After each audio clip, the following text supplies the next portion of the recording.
All right, Rich Casanova here once again in our Buckhead studio for the Pro Business Channel. We're excited to announce a new show we're bringing to our platform called the Author Talk Show. So looking forward to lots of conversations with authors and industry experts, authorities in this space that are also helping authors in that journey. And speaking of that, I have two great guests coming up in this episode. One, we're going to be hearing from the new CEO of BookLogix, which is a homegrown Atlanta-based company that helps, obviously, people that are looking to publish a book. The entire process. We'll be doing a deep dive on that as representing the book publishing industry.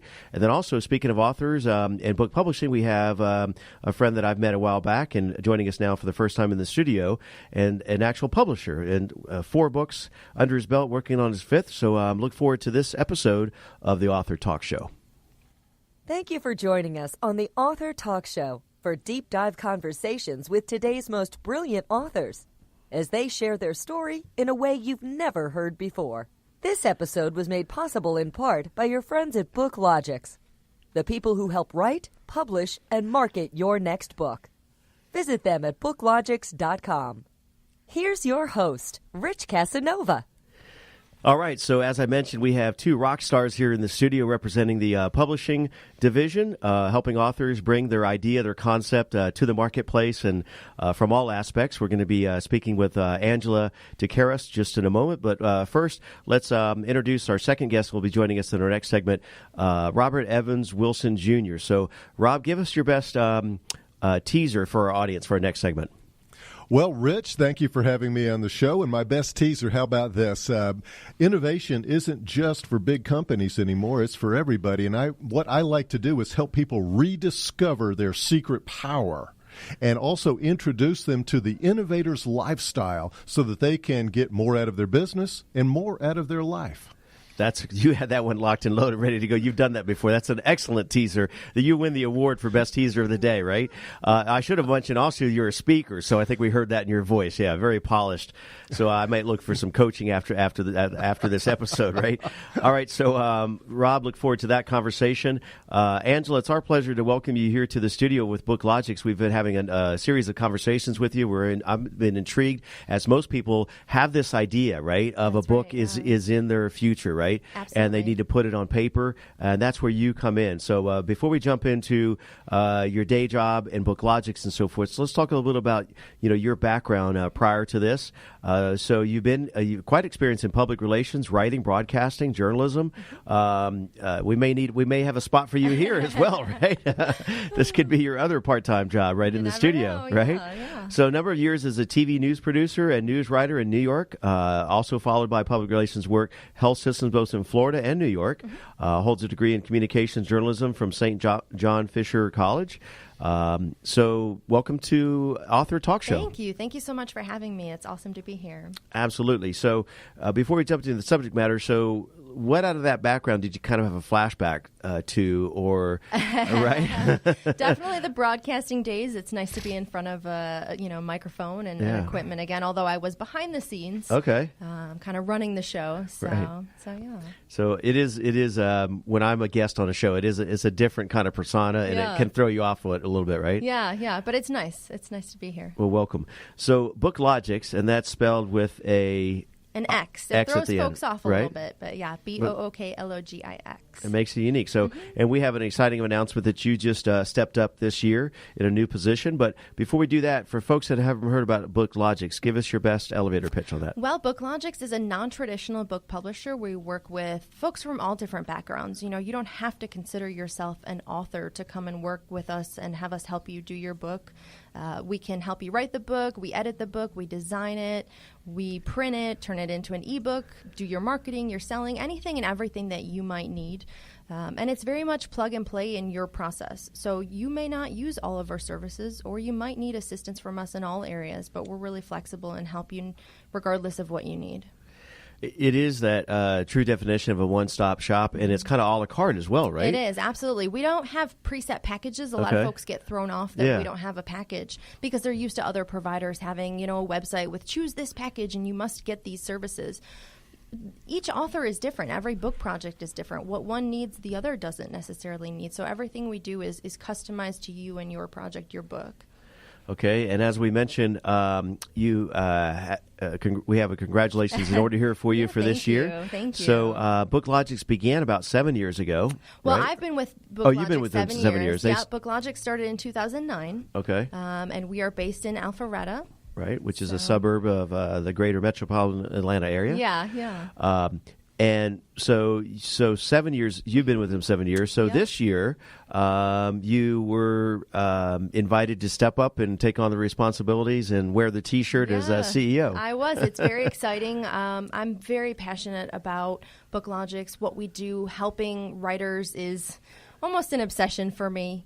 So I'm so excited to take over this year as CEO and really help to grow and evolve BookLogix and do everything we can to help writers. Okay. So I ask you a dumb question. Have you already written a book, or how many books? Actually, I ghostwrite. Okay. So I have ghostwritten 2 books now. Wow. One has been published. One is going to be published soon, which I love doing.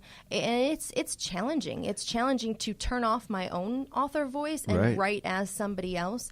But I love doing it because some folks they're just not comfortable writing. They have valuable stories to share. They have a message. They have all those ideas in their head, but they struggle to actually put it down on paper. So what I do is I work with them, pull that stuff out of their head, pull that meat, and and really help them turn it into a book. And I know you can't divulge the book titles, but right, because that would defeat the purpose. It would. Yeah. But what was the subject matter? So both were nonfiction books. Okay. One was, I'll just say, an entrepreneurship book. Okay. Advice for entrepreneurs. That sounds great. The other one is it's a business book, a little bit of kind of a memoir. So the author, we used kind of examples from the author's career and life to kind of give advice to folks who want to move up in the business world. And with both folks, they do public speaking. And that's their passion and their focus. So they, enlisted BookLogix to help them to actually create their book. Looks like Nick has a question here. Yeah. Oh, sure. Yeah, it's just amazing to me that the company has been around since 2009, and then you were there in 2011, and here we are in 2018, and you're the CEO. Can you talk about how, you've seen a lot of change. It's got to be amazing for you. It's been incredible. The publishing industry, almost daily, something has changed or evolved. So for me personally, it's really about keeping up with all of that. What are the trends? What's the latest technology? What can authors do to get their book out there? Especially when it comes to book marketing. Like I said, it's a daily thing that the industry is evolving. There's new ways for authors to promote their books, new technology. The digital printing ebooks, some of that has been crazy to see the evolution. But the great thing is for anybody looking to do a book, it's really made it so much easier, so much more cost effective, speeds up the process, but that also can make it overwhelming. There's more choices and options and challenges than ever before, too. So we really help authors to kind of filter through all that and guide them step by step through the process. So you mentioned the couple of books that you've been involved in ghostwriting were nonfiction. What is the percentage ballpark of fiction versus nonfiction? For BookLogix itself, I would say it's probably, it varies year to year. I would say probably 60% nonfiction that we do, 40% fiction. A bulk of the fiction tends to be children's books. Right. That's a very hot genre right now. It is very big time, right? Yeah, it really is. Children's books, and it's awesome. I love working with folks doing a children's book, but it's also a very tough genre to sell in once your book is out. There's a lot of competition with children's books. It feels like that's a book I could write, right? Because it's mostly just like a bunch of pictures and a few words. Like Jimmy, I think it's not Jimmy Kimmel. Jimmy Fallon wrote a book, and he said it's the only words in there is like Dada or something like that. It's just mostly all pictures, right? But that's fun. People do get. A lot of celebrities have kind of put their toe in that, tap their toe in that water, and it's a. It's something that who wouldn't like and we all have that children's book that we remember as a kid, right? And it's that lifelong experience that you kind of can draw on. All right, so who are some competitors in this space, or how do you guys where do you guys fit in? You mentioned digital publishing, So you're in that space as well, right? So you can offer part of that, again, that full service, right? Yeah, absolutely. Some of our authors will want to release their book in all formats: paperback, hardcover, ebook, audiobook, and we can help with all those. The audio as well? Yeah, absolutely. Okay. Other folks know they only want to do an ebook or they only want to do a hardcover. And so a lot of times we take a look at the genre of the book. It makes more sense to do one format than another depending on the genre. Romance, for example.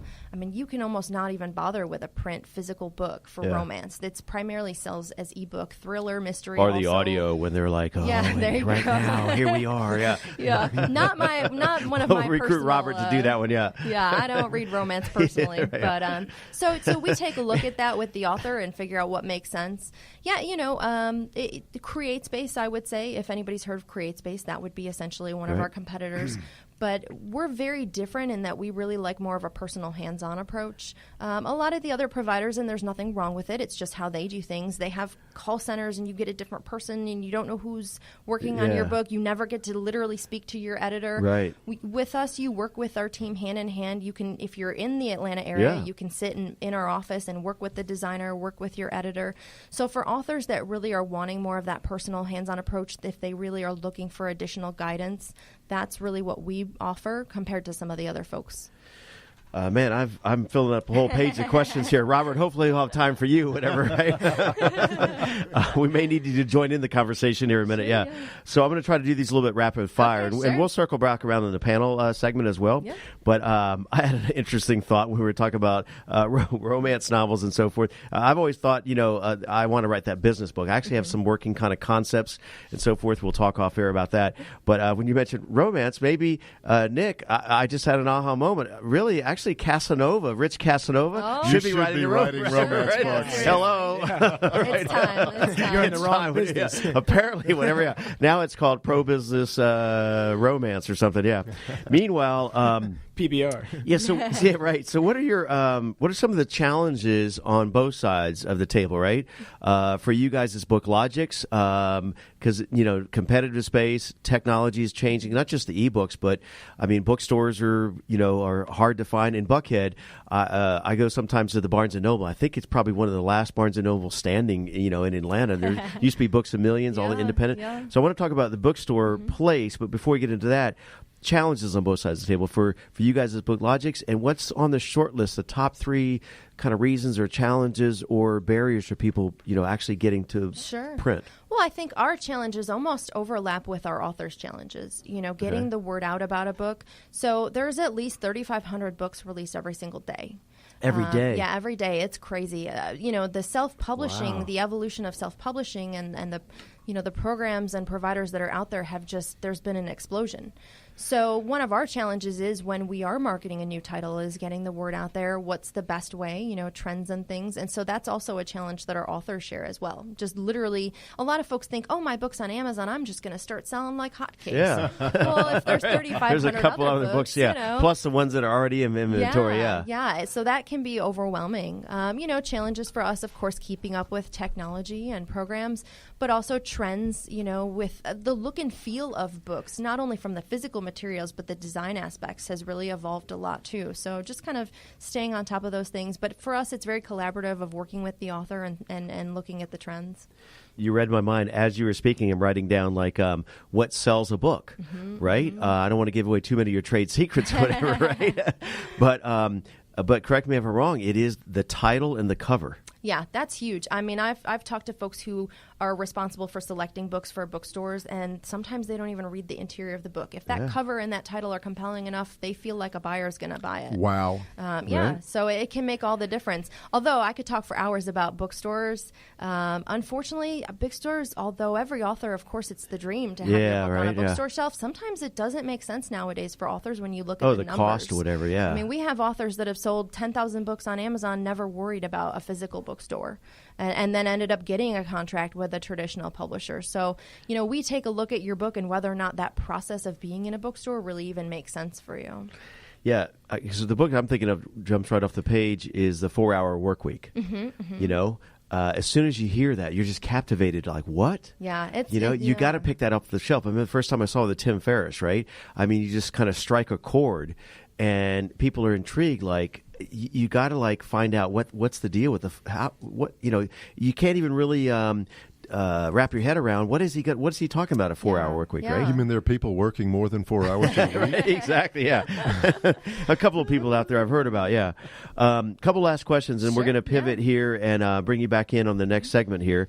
So what's in your sweet spot of those fiction, nonfiction? Because every brand has its kind of audience, whatever, right? Sure. So over those years, is there like a people that kind of migrate towards you guys? Yeah, absolutely. I mean, although we work with all genres, sure. I would say business books especially. We work with a lot of business professionals, lawyers, public speakers, all kinds of folks from different backgrounds.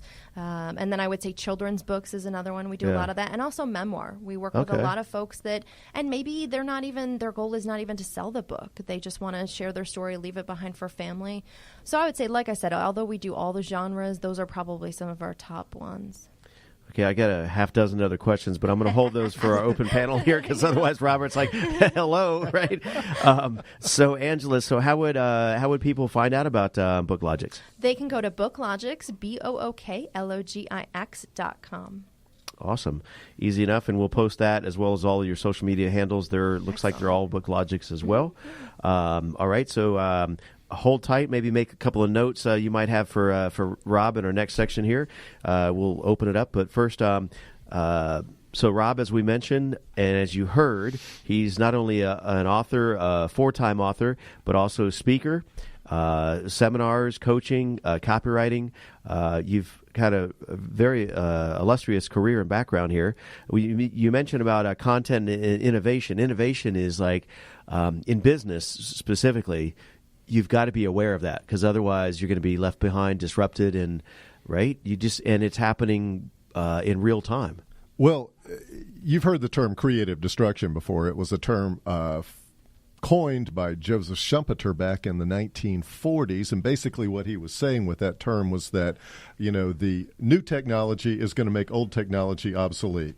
Obviously the car made the horse and carriage obsolete, and we see this all the time in front of us, constantly going on. And so creative destruction is like a steamroller without a driver heading right towards your business, and there's nothing you can do about it. You can prepare, but there's nothing you don't know where they're going to hit you and how. It may not be your primary business. It may be there's a shift in the change of marketing, or there may be some other type of shift in some demographic of your customer.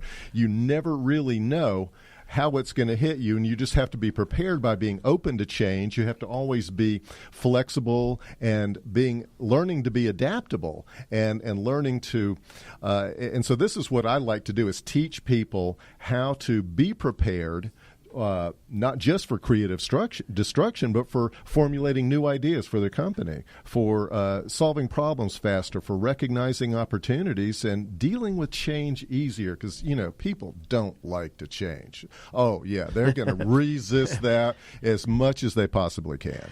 Great quote I love about change says, change is good, you first. Right? It's one of it's my hands down favorite. Yeah, I'll watch you, and if you don't die, I'll give it a shot. So you mentioned before that you've written 4 books and I'm working on a 5th. It looks like you have a variety of different topics that you work with. It looks like you have a inspirational book, Wisdom in the Weirdest Places. Can you talk about that just a little bit? Well, it's funny. Yeah, I have such a disparate variety of books. I have a humor book. I have a children's book. I have a mystery novel, and I have the Wisdom in the Weirdest Places, which is a collection of inspirational stories from my internationally syndicated column, The Uncomfort Zone. And basically it has stories about how to motivate yourself or motivate others, which is kind of a leadership thing. Right. So, and of course, other things slip in there too. But it's mostly that. That's primarily the book, and there's quite a few different stories. You can open it anywhere, and you don't have to read it straight through. It's like you can just pick. You can jump in and jump out. Yeah, it's that kind of a book. Yeah, that's very interesting. Yeah. And the 5th book is my book on innovation, which, as I was talking with Angela earlier, is hopefully will be completed soon. Yeah. Stay tuned or whatever. Yeah. So during the writing, what was the idea of how long did it take you, I guess, for your first book? Because that's the challenge, right? getting it on paper, right? Well, this is my first book right here, Off the Wall, The Best Graffiti Off the Walls of America. And that book took 15 years, but it all started, it started with a prank in college. Right. I was coming out of a classroom. I went to Georgia State University downtown, and I was coming out of one of my classrooms, and I see a friend of mine at the other end of the hallway working with one of those old-fashioned pistol grip label makers. Right. And so I walked up to him and I said, "Hey, Ken, what are you doing?" He goes, "Oh, I'm doing some work for the dean. I'm putting the room numbers up on the doors in Braille so that the blind students can find their classrooms." Well, okay, when I was at Georgia State back in the day, there were a number of blind students on campus, and I'd gotten to know a few of them. And so as I'm watching him, well, all I got to say is the devil got into me.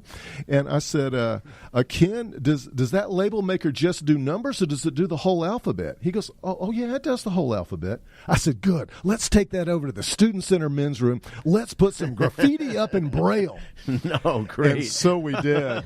And then the next day we made a point of running into some of our blind friends and saying, "Hey, Jimmy, have you been keeping up with that graffiti they're putting up in the Student Center men's room?" Well, Jimmy gets this really annoyed look on his face, and he goes, "Robert, why are you asking me that? You know I can't see that stuff."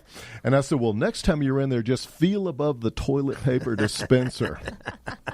Well, he did, and within 48 hours, every blind student on campus had heard about it, and they were after us to put up some more. They said, "This stuff is great." So, we weren't intending to become the PC graffiti artist of Georgia State University, but now we felt obligated to find some more. So for inspiration, we hit the bars. And then one night, we went to Moe's and Joe's, where I don't think, at least back then, it was 50 years old at the time, and they had never painted over the graffiti. And we just kept finding more and more stuff to take back to school with us, and we filled up 2 pages of graffiti, and 2 pitchers of beer later, we look at this and we go,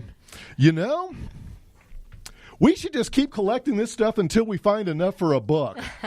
So the beer talking actually, I thought it was such a great idea after I sobered up. Right. That 15 years later we had enough material.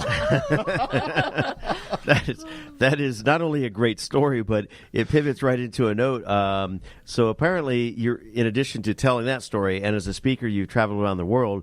It looks like, do you actually write stories also for speeches for other speakers? I have coached people in how to create their own speeches, and but I don't write it. What I do is I help them write it, because it's their stories. I help them actually tell stories more than try to get up there and just recite facts. Yeah, and so this next book, I guess, it seems you're passionate about it, the innovation. What are some challenges people have in bringing on innovation? What are some of the barriers or the stopgaps, or right? Well, there's a number of things you really kind of need to be comfortable with to be an innovator. And like I'd mentioned before, you have to be comfortable with change, which basically means you have to be comfortable with risk. Right. And so one of the things I teach people is how to get comfortable with risk by taking some baby steps. Now, you have to understand first what a risk is. A risk is all about losing something. There has to be something that can be lost in order for something to be a risk. And so what I do is I teach people how to take some relatively non-consequential risks so that they can start to begin to get comfortable. I think, Nick, you had a question about you're looking at a book potentially writing, right? Yeah, it's something I'm thinking about. I'm obviously in the early processes of figuring out what that would be about. But just, I guess, what would be advice for, I guess both of you guys could pitch in on this, but for young people or people who haven't really done much or haven't been around in the world that long, like what could they write about? Where do you find your passion? Well, what are you passionate about? That's what will guide you. Right. I'm passionate a lot about sports. Mm-hmm. I have a lot of different passions. I like to write, but sports is kind of where I have a lot of passion, I guess. Well, I would recommend setting aside an hour every day where you sit down and you commit that to writing, and probably usually needs to be done first thing in the day, or you'll never get around to it. Right. There's always things that get in the way of writing if you don't schedule it really first of everything you do, and then just experiment, write and write and write, and don't worry about whether it's any good or not. And the more you write, the better you get, and you'll also help stimulate ideas, because that's one of the things I do to teach people how to stimulate creative thinking on demand. Is I will say, well, mostly, let's talk about what innovation is more than anything else. Innovation is really all about solving problems.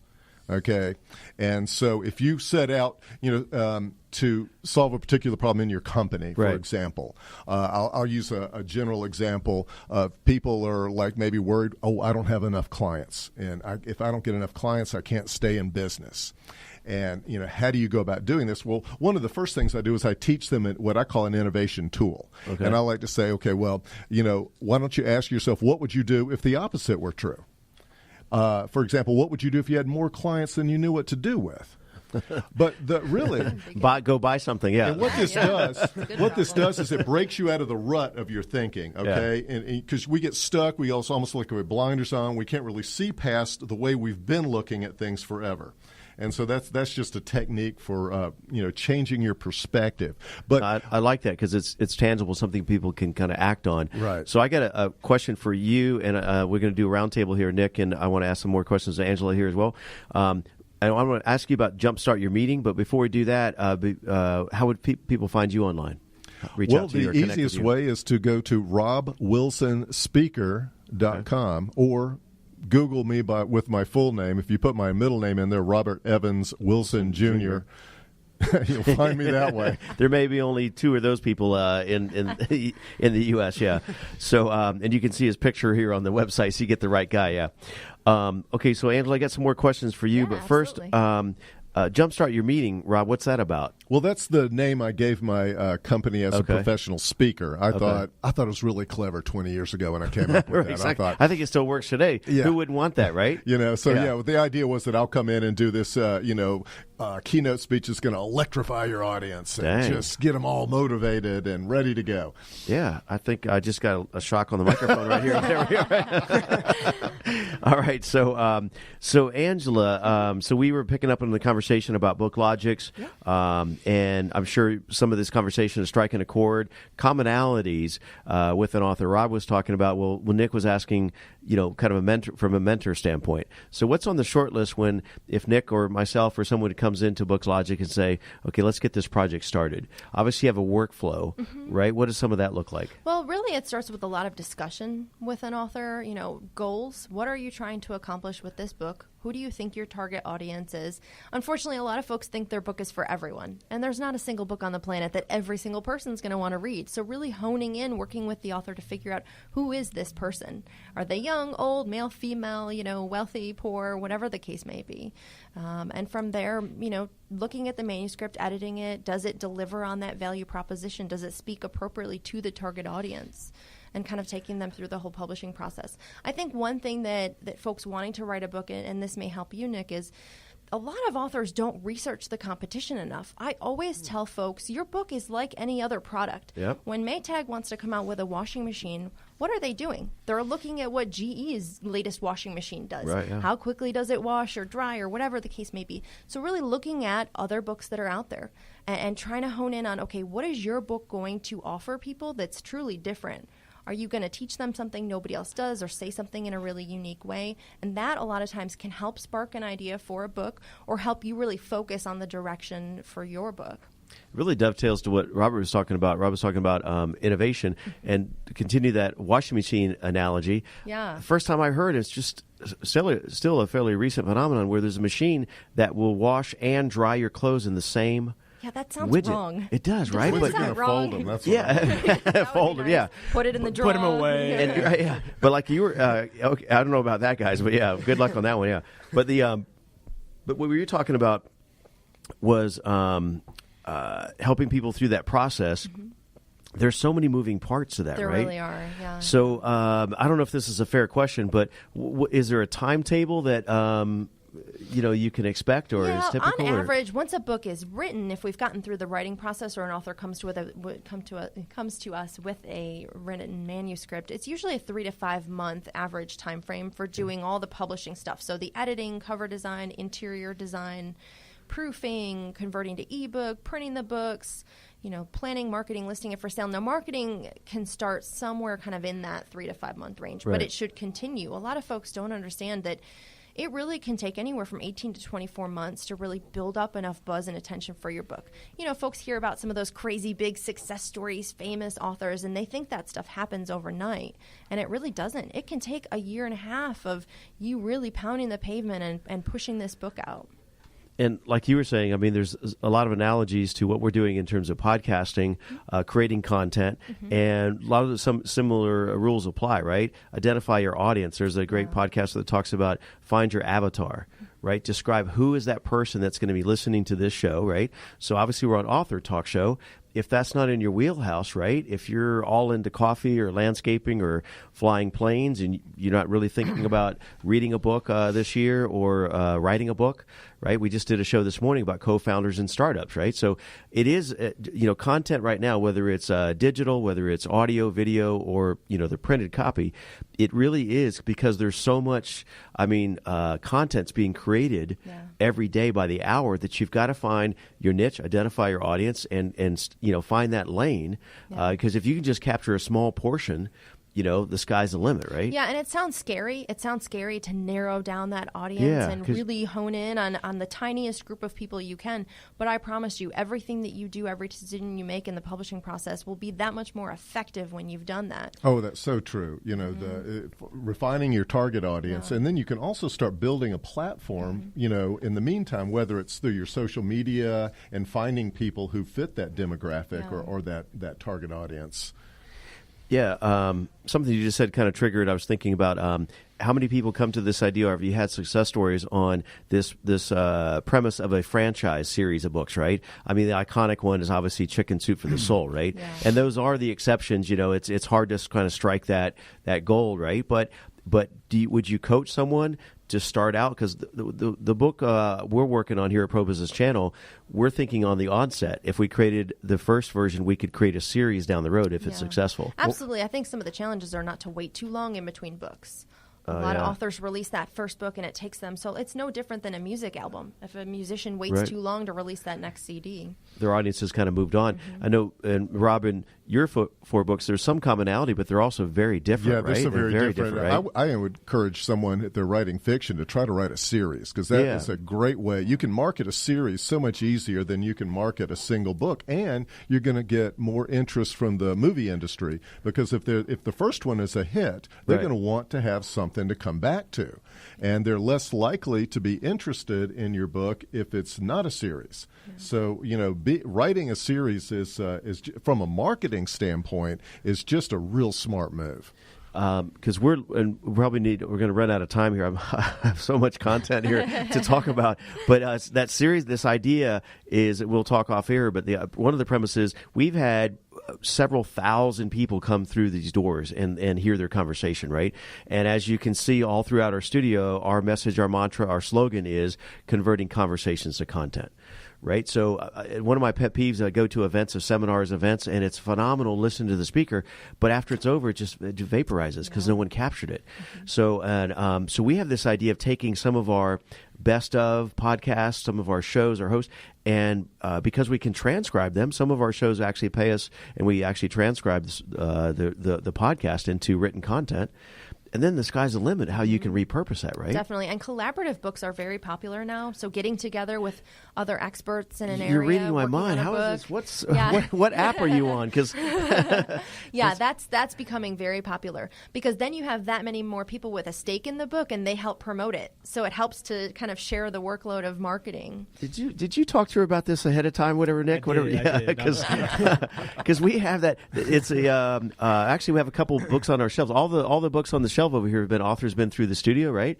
But we have this idea of that series, that franchise, if you will, but beginning with the stories of 15 entrepreneurs, right? And they each have a chapter in the book, right? Yeah.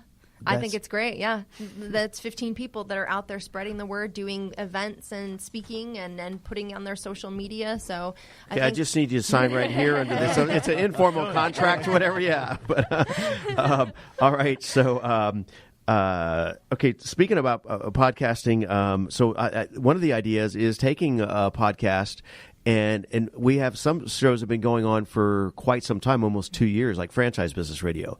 It's a specific show, specific industry, but she's a subject matter expert, one of 3 national trainers, and she's had, name a franchise, she's had the founder, the CEO, all of the key principals in the studio over that course of time. We could take all of that. Sure. That's awesome. Right? Yeah. And just convert it into a book series. A lot of people turn blogs into books. Right. I mean, you've got the content already. Yeah. So there's nothing to really, rewrite. Because Robert, you mentioned like this 5th book, who knows when it's going to come out, because that's the biggest challenge is when you start out without having something, you're just looking at a blank page. I mean, to me, that's just overwhelming and daunting, right? Yes or yes? Yes. It depends on the person, yeah. Right, but yeah, it definitely can be, especially if you're busy. You're speaking, you're working, whatever. And that's part of the problem, too, is making that time. And like I said to you, I should follow my own advice, and I might get there a little faster. Right? And but back to one thing you just said that made me think of is you said it's like a blank slate and it's almost overwhelming. But that's actually the same thing that I talk with people about in innovation. I said when you're solving a problem, the best thing to do is to identify the problem as succinctly and accurately as you can. Write it down in one sentence or one paragraph. Now, you can do the same thing with your book. Write, your basic, concept, and, that helps you get started because you have something to focus on. And then you can start building from there. Absolutely. So, talk to us about, in the final couple of minutes, we're already over time, but Angela, you mentioned marketing a couple times earlier on, and Rob as well. So I want to hear from both perspectives of how do you coach, or what are some marketing vehicles for your clients. And Robert, what have you done to kind of market and promote your book? Because obviously the initial go-to is social media, but obviously there's other channels and other platforms. So talk about that. Yeah, I mean, I think I always tell authors you need to do social media. There's certain tactics in marketing I recommend to build your platform. Social media is one of them, but it really doesn't usually translate into book sales. So don't go crazy and think you have to do every single social media platform out there. Word of mouth, really, ultimately, when it all comes down to it, is what helps sell books. Building that kind of viral buzz, that effect. So if you're a speaker, if you do a podcast or a blog, or want to go talk to book clubs, anything that's going to generate that word of mouth is going to be helpful. And it's going to take a combination of all different things. There is no magic formula for marketing. Okay, so Robert, what is the magic formula?